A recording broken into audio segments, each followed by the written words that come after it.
La tragedia de Julia Torres, 1885, Oaxaca, el ramo que se secó el mismo día. Bienvenido a este espacio donde la historia guarda silencio y los registros oficiales dejan más preguntas que respuestas. Antes de comenzar, te invito a escribir en los comentarios desde qué lugar nos estás escuchando y si este relato te encuentra de día o en plena noche. Nos interesa saber hasta dónde llegan estas historias y en qué momento del tiempo vuelven a cobrar vida. En este canal exploramos casos reales, desapariciones y misterios ocurridos en distintas ciudades de México. Relatos que fueron ocultados, ignorados o simplemente olvidados con los años. Si te atraen las historias oscuras basadas en hechos reales y quieres seguir descubriendo estos archivos silenciados, suscríbete al canal y activa la campana para no perderte ninguno de nuestros relatos. Ahora sí, acompáñanos en esta historia. La tragedia de Julia Torres, 1885, Oaxaca. El ramo que se secó el mismo día.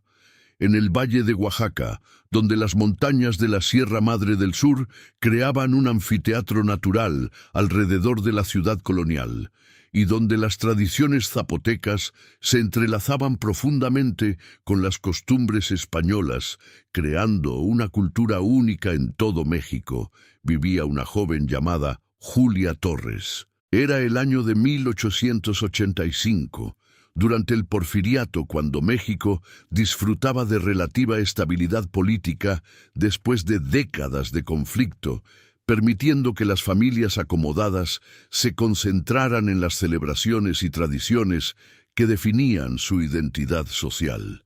Y ninguna celebración era más importante, más cargada de simbolismo y esperanza que una boda tradicional oaxaqueña. Y Julia tenía 21 años y poseía esa belleza distintiva de las mujeres del Valle de Oaxaca. Rasgos delicados que reflejaban herencia mezclada de sangre zapoteca e española, piel del color de la canela que brillaba con salud juvenil, y ojos negros profundos que parecían contener siglos de sabiduría ancestral. Su cabello era abundante y negro como la obsidiana, cayendo en ondas naturales hasta su cintura cuando lo soltaba, aunque generalmente lo llevaba trenzado con listones coloridos según la costumbre oaxaqueña. Tenía una sonrisa que iluminaba su rostro completamente, transformando sus rasgos de serenos a radiantes en un instante. Era la hija mayor de don Tomás Torres y doña Catalina, una familia que había prosperado en el comercio de textiles oaxaqueños. Don Tomás era conocido por su habilidad para identificar los mejores tejidos zapotecos de los pueblos de los valles centrales, Teotitlán del Valle, Santa Ana del Valle, Mitla, y venderlos a compradores de toda la República e incluso al extranjero. Su éxito había elevado a la familia Torres a una posición respetable en la sociedad oaxaqueña, no en el nivel más alto de la aristocracia colonial, pero ciertamente cómodos y bien conectados. Doña Catalina provenía de una familia zapoteca que había mantenido tierras comunales durante generaciones, sobreviviendo incluso las leyes de reforma que habían despojado a tantas comunidades indígenas de sus propiedades.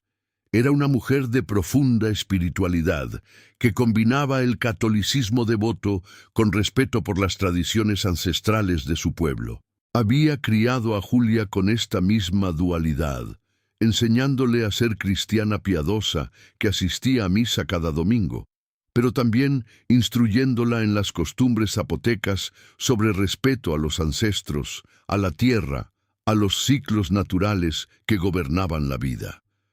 Julia tenía 3 hermanos menores, 2 hermanas y un hermano, y como hija mayor se esperaba que estableciera el ejemplo para ellos.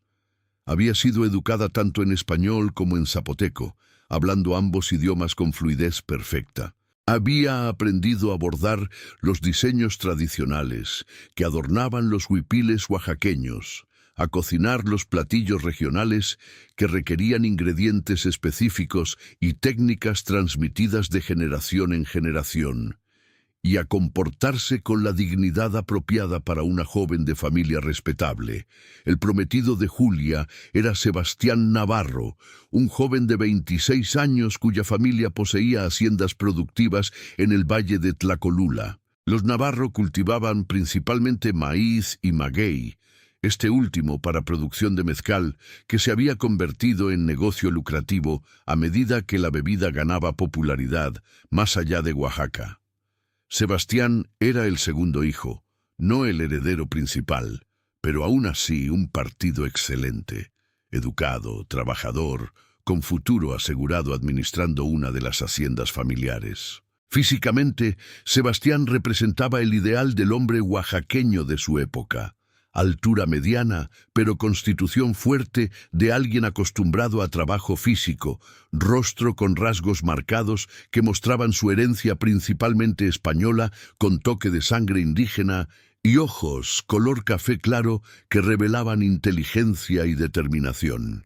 Llevaba el bigote perfectamente recortado que era moda entre hombres de su clase, y vestía con mezcla de trajes europeos para ocasiones formales y ropa tradicional de charro para trabajo en la hacienda.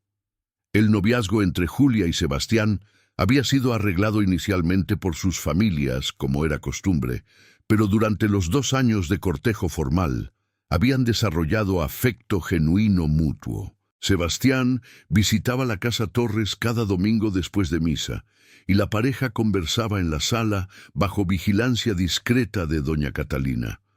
Hablaban sobre sus esperanzas para el futuro, sobre cómo combinarían las tradiciones de ambas familias, sobre los hijos que esperaban tener algún día. Julia apreciaba que Sebastián respetara sus conocimientos de las costumbres zapotecas en lugar de despreciarlas como algunos hombres de ascendencia española hacían. Durante paseos por el Zócalo de Oaxaca, siempre acompañados por carabina apropiada, Sebastián le había descrito la casa en la hacienda donde vivirían, una construcción antigua que estaba siendo renovada específicamente para recibirla como esposa. Le prometió que tendría jardín donde podría cultivar las hierbas y flores que quisiera, biblioteca donde podría guardar libros y espacio para crear el hogar que ambos imaginaban. La boda estaba programada para el 28 de noviembre, fecha elegida cuidadosamente en consulta con el calendario católico y también, aunque esto no se discutía abiertamente fuera de la familia, con consideración de las fechas propicias según tradiciones zapotecas que doña Catalina aún respetaba. La ceremonia se celebraría en el templo de Santo Domingo de Guzmán, la iglesia más magnífica de Oaxaca, con su interior completamente cubierto de decoración barroca dorada que brillaba como el sol bajo la luz de las velas.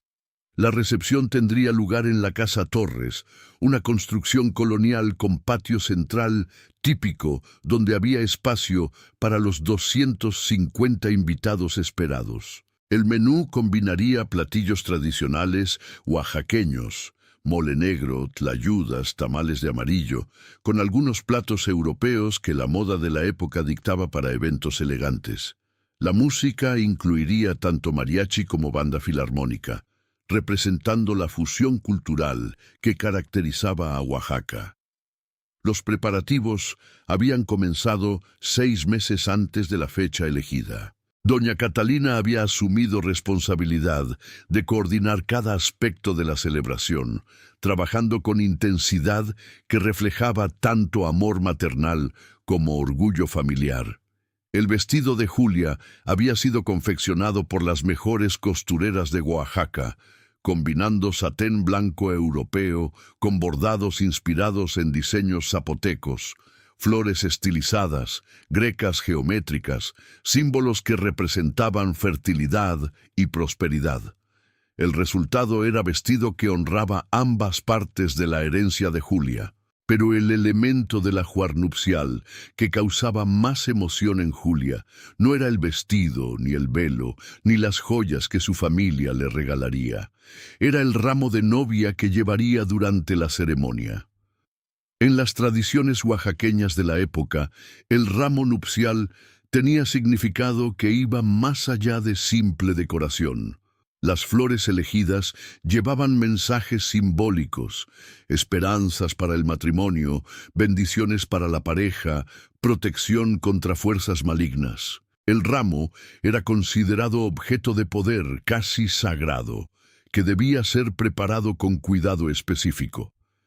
Doña Catalina había consultado con una curandera zapoteca de confianza llamada Doña Petra sobre qué flores debían incluirse en el ramo de Julia. Doña Petra, mujer anciana que conocía las propiedades espirituales y medicinales de cada planta que crecía en los valles de Oaxaca, había prescrito combinación específica: rosas blancas para pureza, bugambilias para pasión, flores de cempasúchil para honrar a los ancestros y asegurar su bendición, y hierbas aromáticas como romero y albahaca para protección contra mal de ojo y otras influencias negativas. Estas flores serían recogidas la mañana misma de la boda, en horas específicas cuando su poder espiritual estaba en punto máximo, y serían arregladas por Doña Petra personalmente mientras recitaba oraciones en zapoteco,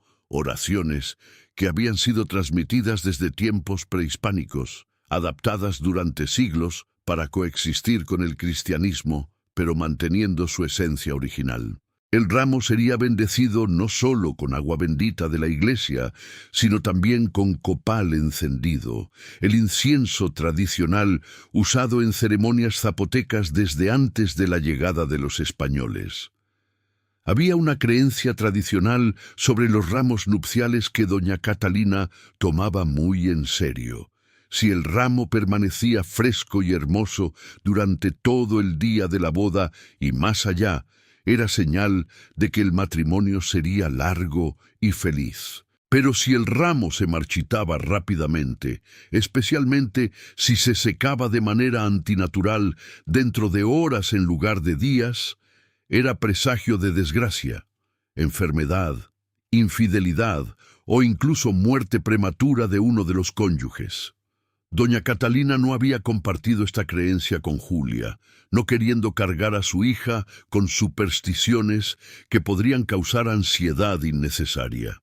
Pero secretamente, doña Catalina se aseguraba de que cada aspecto de la preparación del ramo siguiera el protocolo tradicional exactamente, esperando garantizar que las flores permanecieran frescas y vibrantes como símbolo de futuro brillante para Julia y Sebastián. Lo que ninguna de las dos mujeres sabía era que había alguien que deseaba activamente que este matrimonio fracasara, alguien que estaba dispuesta a intervenir de manera que garantizara que el ramo de Julia se marchitara y secara de forma espectacular, creando presagio de tragedia que perseguiría a la joven pareja.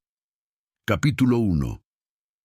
En los márgenes de la vida social de Julia existía una mujer llamada Luisa Méndez, prima segunda de Julia por parte materna. Luisa tenía 29 años y vivía con sus padres en una casa modesta, en uno de los barrios menos prósperos de Oaxaca.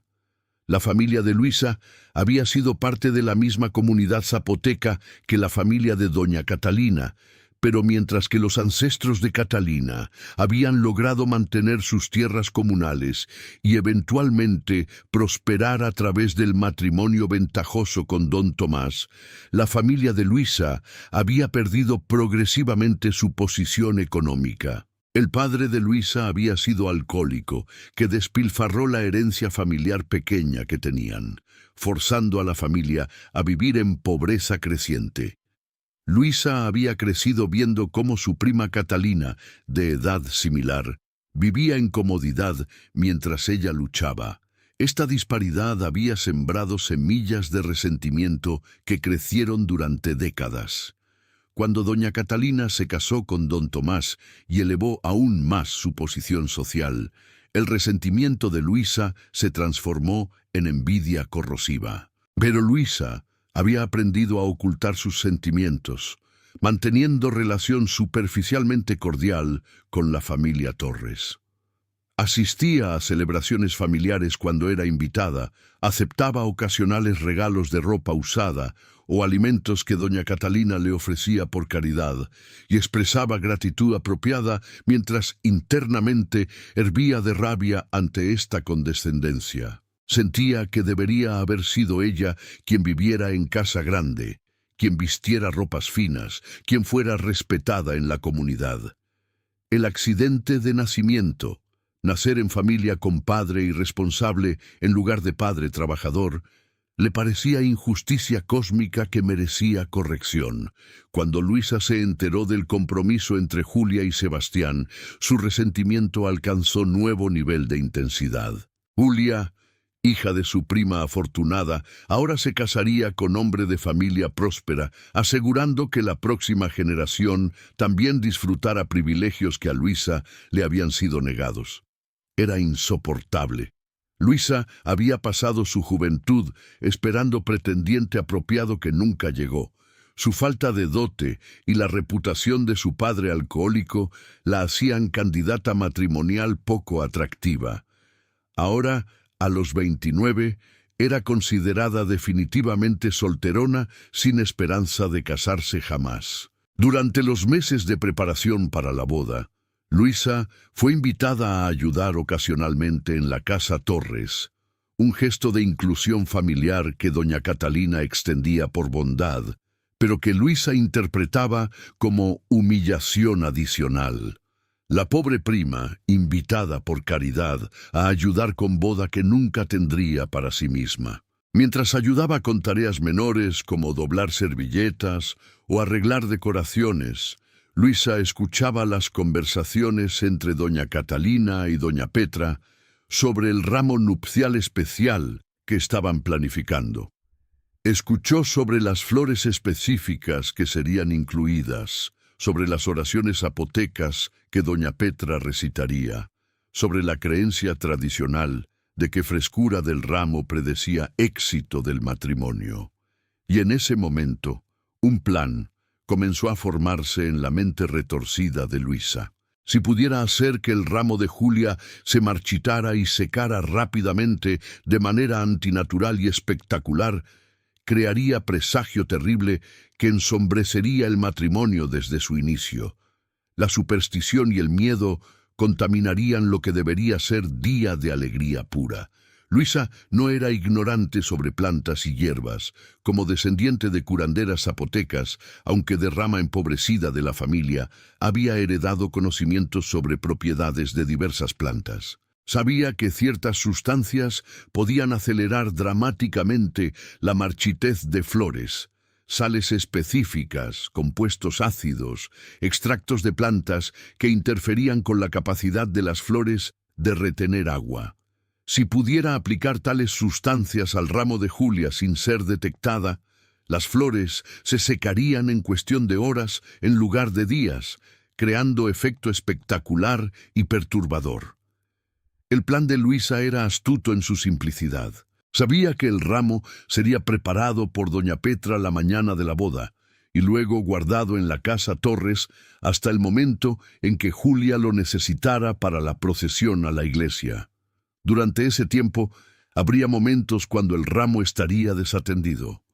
Luisa, como miembro de familia extendida ayudando con preparativos, tendría acceso a la casa sin levantar sospechas. Podría encontrar el ramo, aplicar la sustancia que causaría marchitez acelerada, y nadie sabría que el secado antinatural del ramo no era presagio espiritual, sino sabotaje deliberado.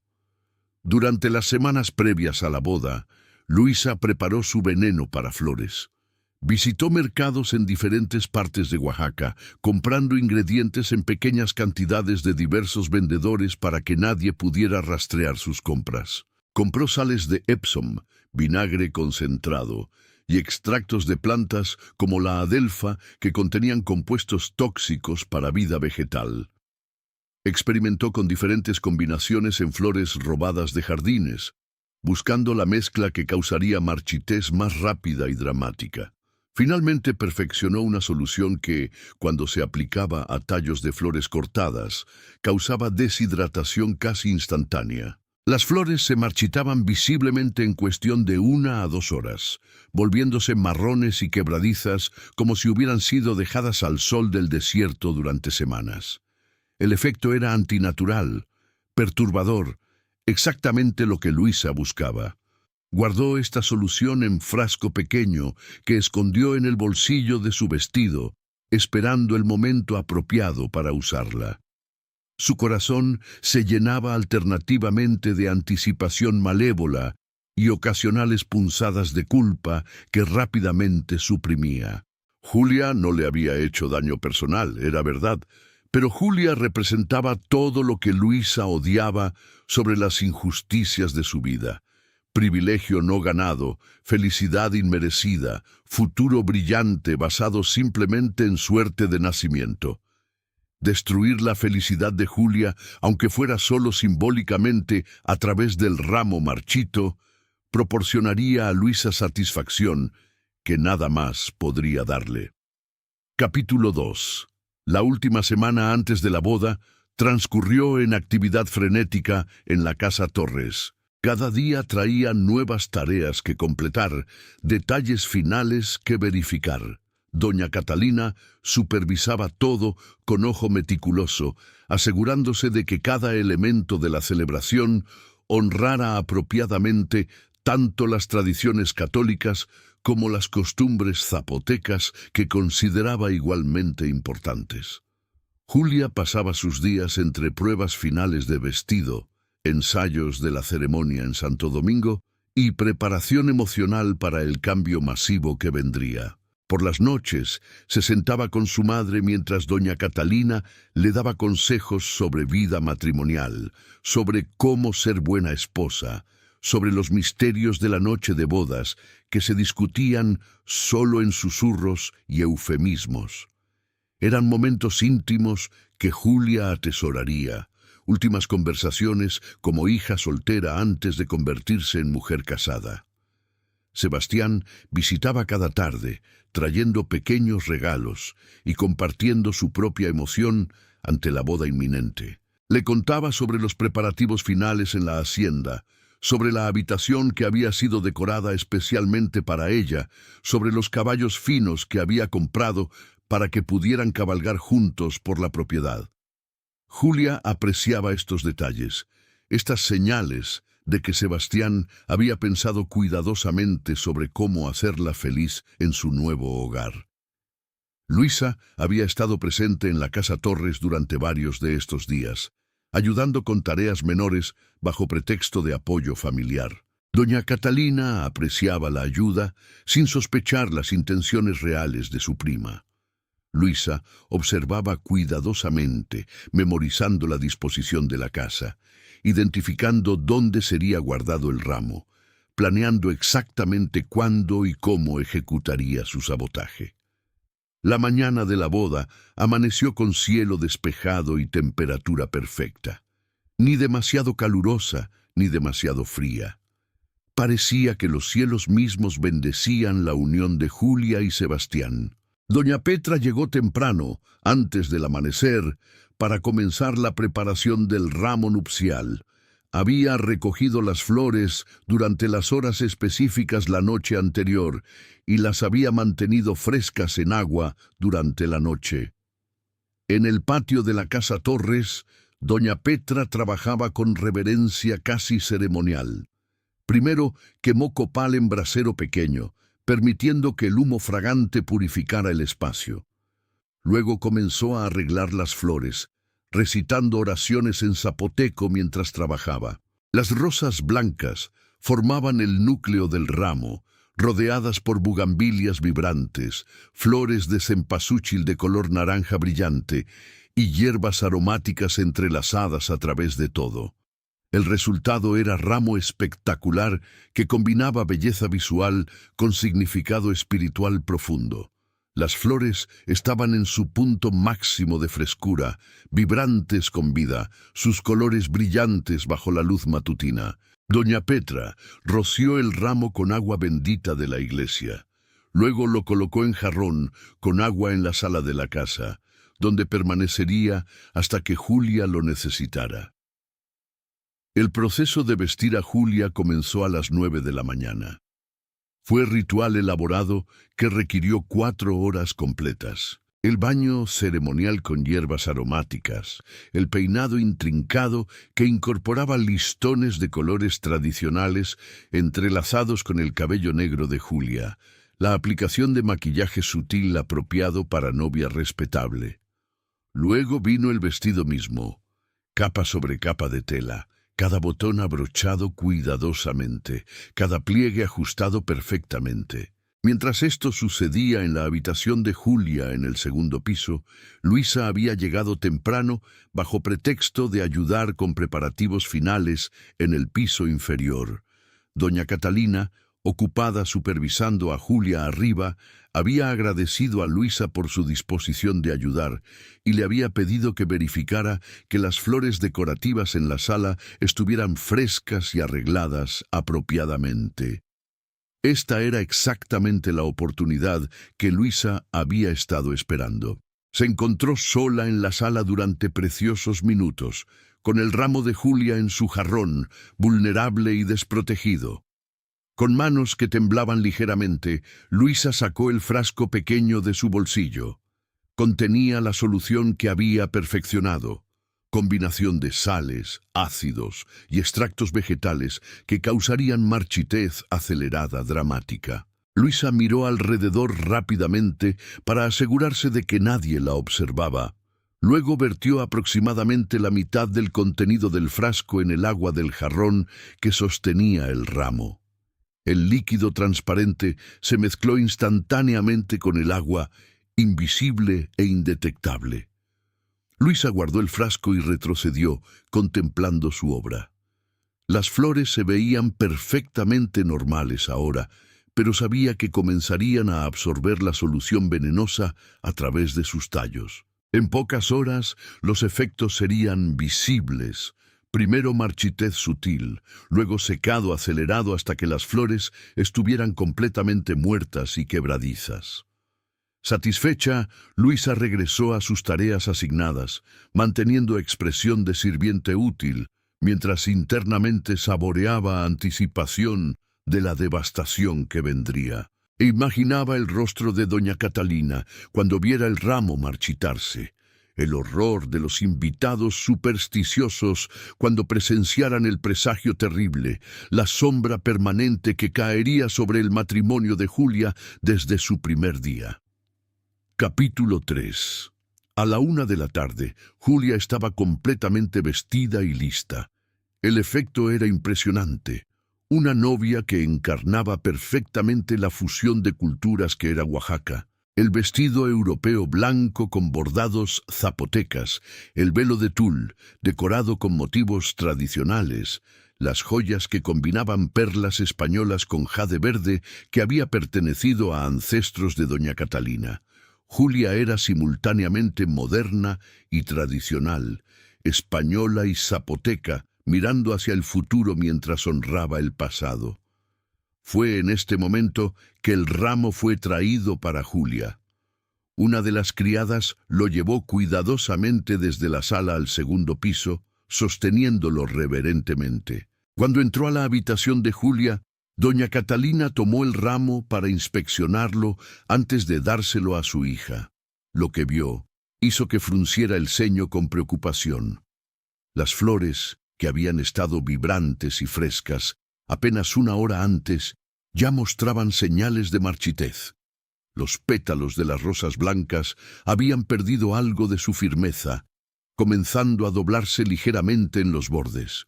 Las bugambilias, generalmente resistentes y duraderas, se veían flácidas. Las flores de cempasúchil habían perdido parte de su color brillante, volviéndose ligeramente opacas. «Esto es extraño», murmuró doña Catalina. Doña Petra recogió estas flores con tanto cuidado, las bendijo apropiadamente. No deberían estar marchitándose ya. Llamó a la criada que había traído el ramo. ¿Has hecho algo al ramo? ¿Lo dejaste al sol? ¿Lo golpeaste? La criada, Asustada ante el tono acusatorio, juró que no había hecho nada excepto transportarlo cuidadosamente desde la sala. Doña Catalina inspeccionó el ramo más de cerca. Las flores definitivamente se estaban marchitando de manera que parecía antinatural. En su experiencia con plantas y flores, este tipo de deterioro rápido no era normal, especialmente no para flores que habían sido bendecidas específicamente para mantener su frescura.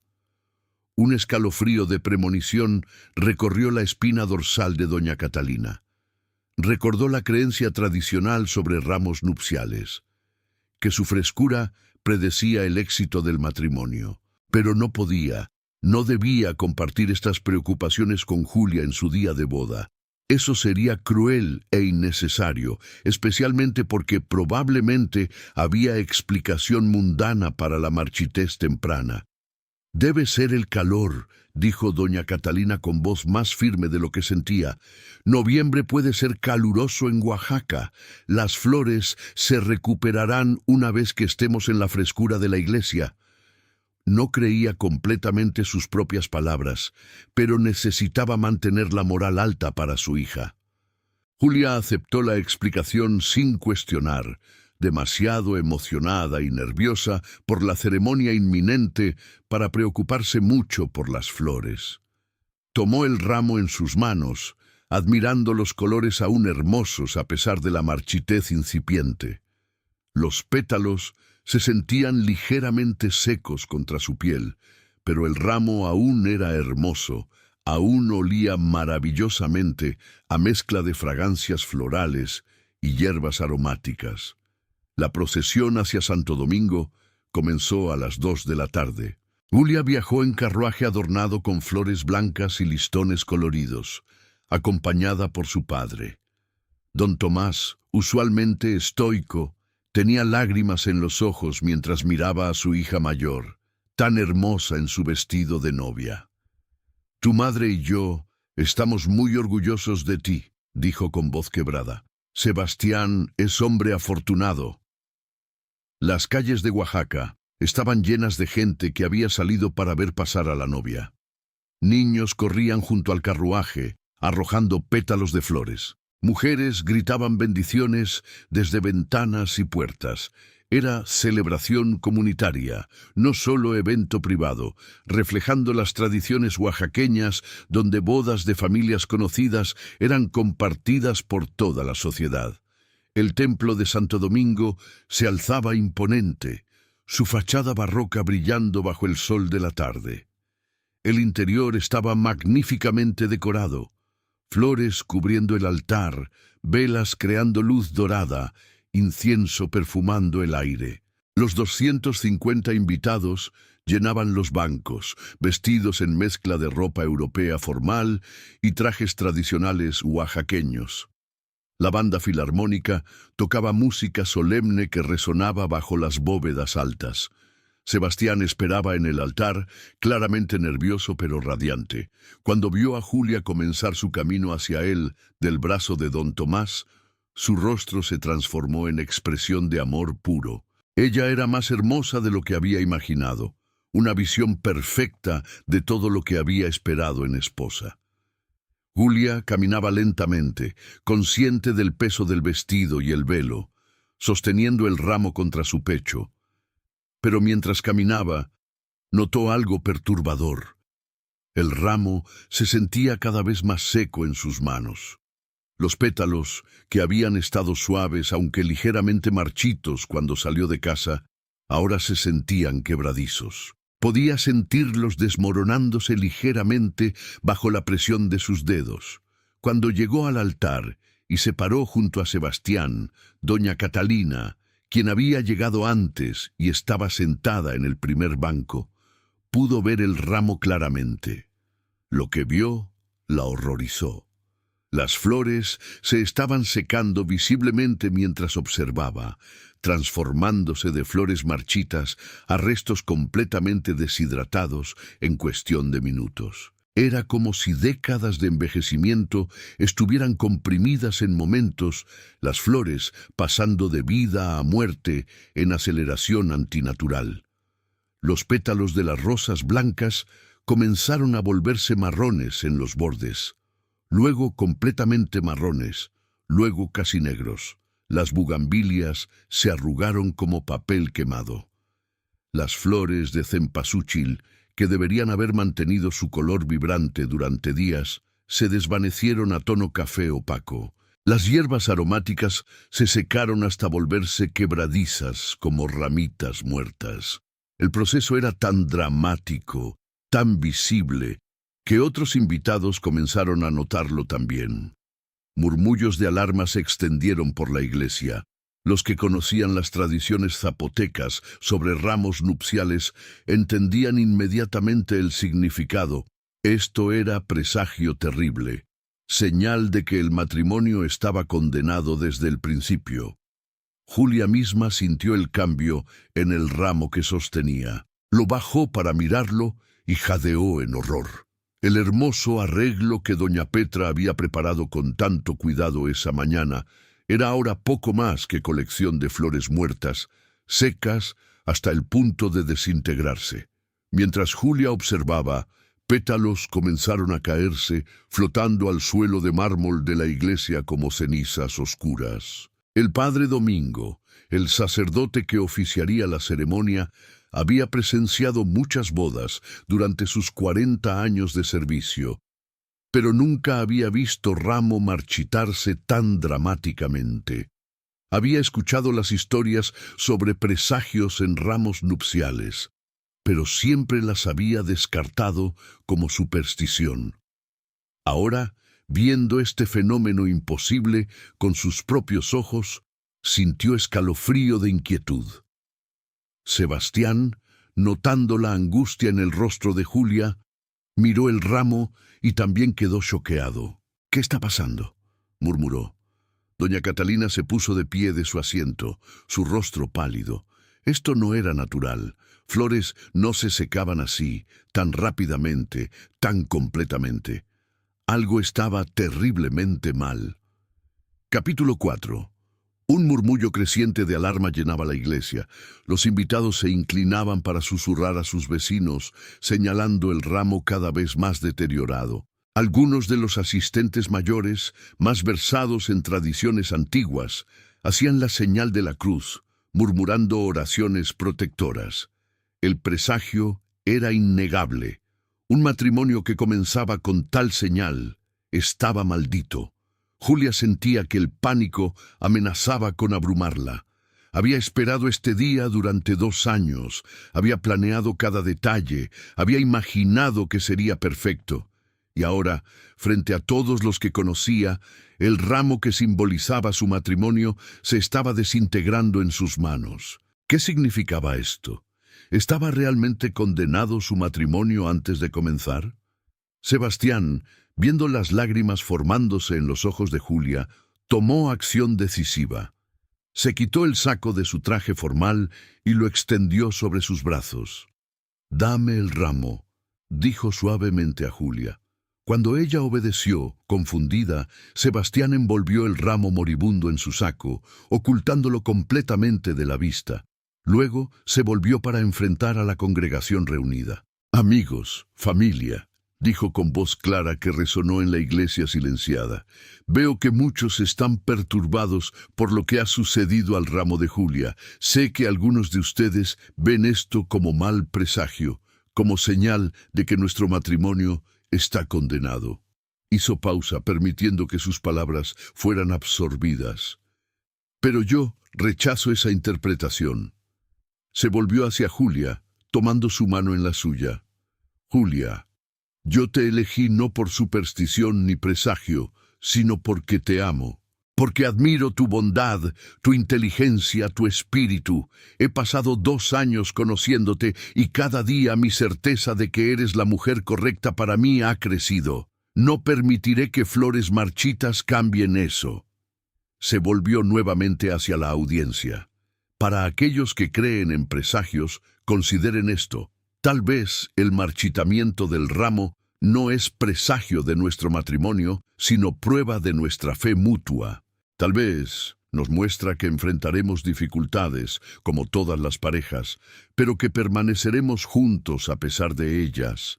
Flores se marchitan, es su naturaleza, pero el amor verdadero, cuidado apropiadamente, puede durar toda una vida. El discurso de Sebastián tuvo efecto inmediato. Los murmullos de alarma se transformaron en murmullos de aprobación. Varios invitados comenzaron a aplaudir. Julia lo miró con nuevo asombro. Este hombre que había elegido como esposo tenía sabiduría y fortaleza que ella no había apreciado completamente hasta este momento. El padre Domingo, aliviado de que la crisis potencial había sido manejada, sonrió y asintió.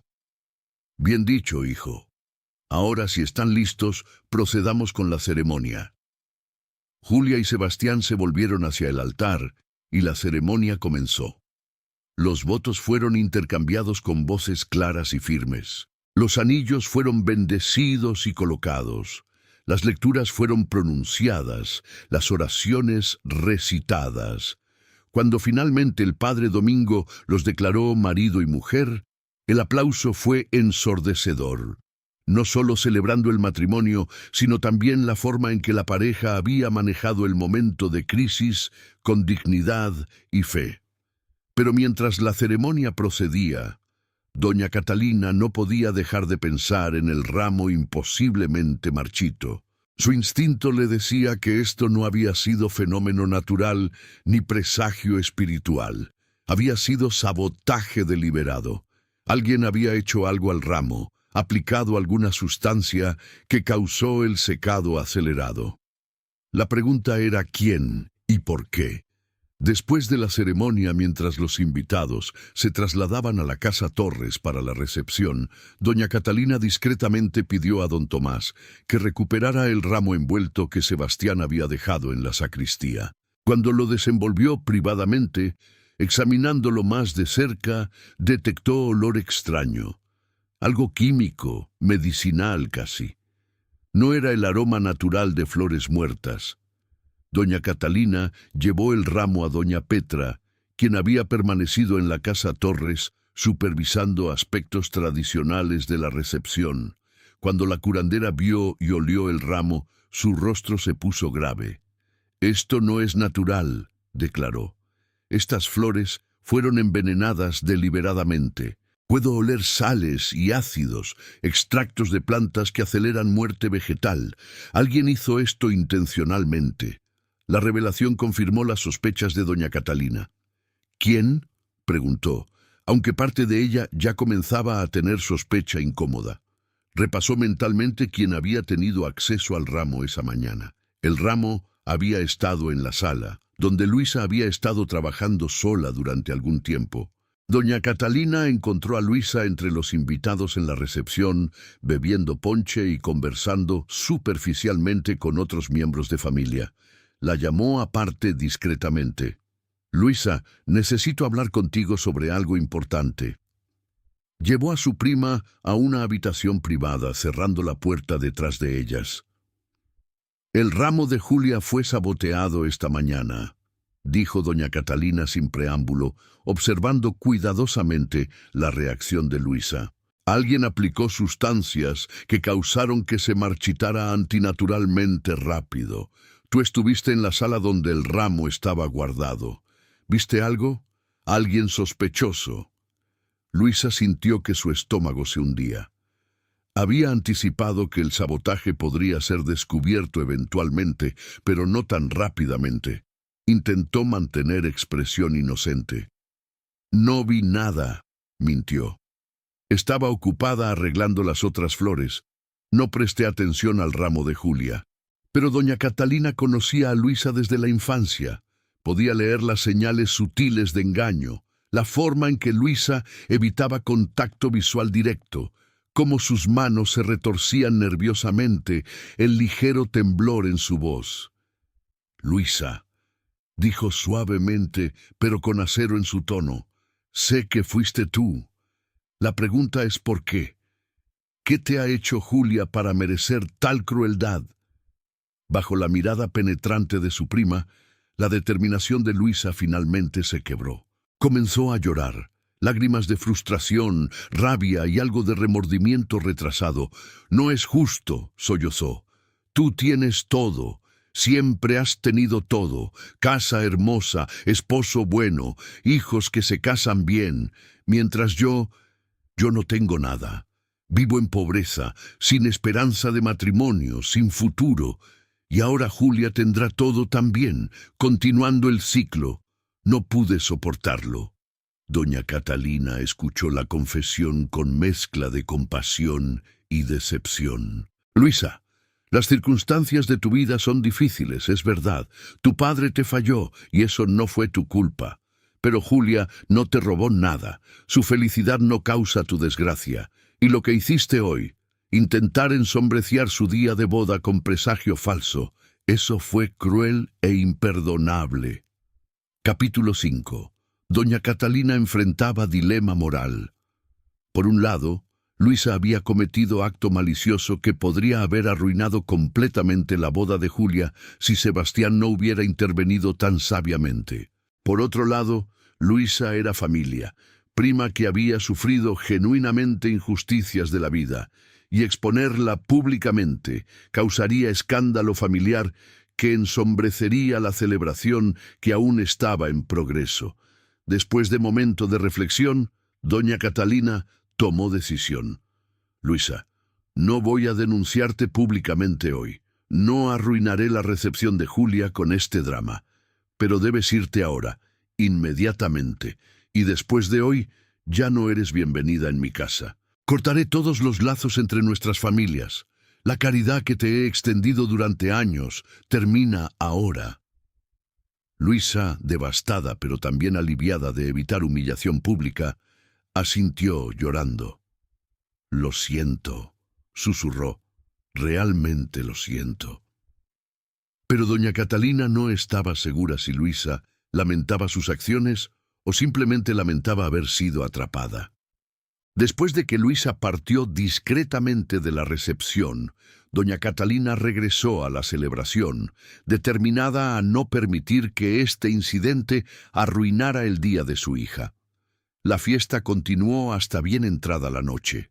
Comida abundante, música alegre, baile y alegría. Julia y Sebastián bailaron el vals nupcial rodeados por amigos y familia, sus rostros radiantes con felicidad que ningún ramo marchito podría disminuir. Cuando la pareja finalmente partió hacia la hacienda, donde comenzarían su vida matrimonial, doña Catalina observaba con mezcla de alegría y tristeza. Su hija mayor se había ido, comenzando su propia familia, pero al menos partía con esposo que había demostrado carácter verdadero durante el momento de crisis. Días después, doña Catalina confió la verdad completa a Julia, sobre cómo Luisa había saboteado el ramo, sobre la confrontación y confesión. Julia escuchó con expresión de tristeza más que rabia. «Pobre Luisa», dijo finalmente, «su vida la convirtió en persona capaz de tal maldad. No la odio, madre, solo siento lástima por ella». Esta capacidad de Julia para responder con compasión en lugar de venganza confirmó para doña Catalina que su hija tenía sabiduría y bondad que servirían bien en su vida matrimonial. Sebastián, cuando se enteró de la verdad, tuvo reacción similar. «Luisa intentó crear presagio falso para asustarnos», dijo. «Pero todo lo que logró fue mostrarnos que podemos enfrentar dificultades juntos. En cierto modo, fortaleció nuestro matrimonio en lugar de debilitarlo». El matrimonio de Julia y Sebastián prosperó durante décadas. Tuvieron 6 hijos, 3 niñas y 3 niños, que crecieron en la hacienda rodeados de amor y valores fuertes. Sebastián resultó ser esposo excepcional, socio genuino que valoraba las opiniones de Julia y la trataba con respeto que muchas mujeres de su época no recibían. Julia se involucró en mejorar condiciones para trabajadores en la hacienda, estableciendo escuela para sus hijos y clínica médica básica para atender enfermedades y lesiones. Luisa Méndez vivió el resto de su vida en amargura creciente. Después del incidente del ramo, fue marginada por la familia extendida que eventualmente se enteró de lo que había hecho. Pasó sus últimos años sola, sin reconciliarse con nadie. Murió en 1903, a los 47 años, de enfermedad relacionada con alcoholismo que había desarrollado en sus años finales. Su funeral fue pequeño, apenas asistido, un final triste para vida consumida por resentimiento. El ramo seco, evidencia del intento de sabotaje, fue preservado por doña Catalina. Lo guardó en caja especial junto con explicación escrita de lo que había sucedido. Se convirtió en reliquia familiar extraña, enseñanza sobre cómo envidia puede corromper, pero también sobre cómo amor verdadero puede superar incluso presagios aparentemente terribles. Julia vivió hasta 1941, alcanzando los 77 años. Sebastián había muerto 3 años antes, y según sus hijos, Julia parecía simplemente estar esperando tiempo apropiado antes de reunirse con él. En su funeral, el sacerdote contó la historia del ramo que se marchitó en su boda, cómo había sido visto como presagio terrible, pero cómo la pareja había desafiado la superstición y construido matrimonio largo y feliz. Julia y Sebastián nos enseñaron, dijo el sacerdote, que presagios y signos solo tienen el poder que les damos. Un ramo marchito predice matrimonio fallido solo si permitimos que cree profecía autocumplida de duda y miedo. Pero si elegimos fe, amor y compromiso mutuo, ningún presagio, verdadero o falso, puede determinar nuestro destino. Los descendientes de Julia y Sebastián todavía viven en Oaxaca. La historia del ramo seco se cuenta en cada generación, pero no como cuento de terror ni superstición. Se cuenta como lección sobre carácter, sobre cómo Sebastián respondió con sabiduría en momento de crisis, sobre cómo Julia perdonó incluso a quien intentó arruinar su día más feliz, sobre cómo el amor verdadero puede florecer incluso cuando símbolos externos sugieren marchitamiento. El ramo mismo, preservado durante generaciones, eventualmente se desintegró completamente. Flores secas finalmente convirtiéndose en polvo. Pero las lecciones que enseñó permanecen frescas y relevantes.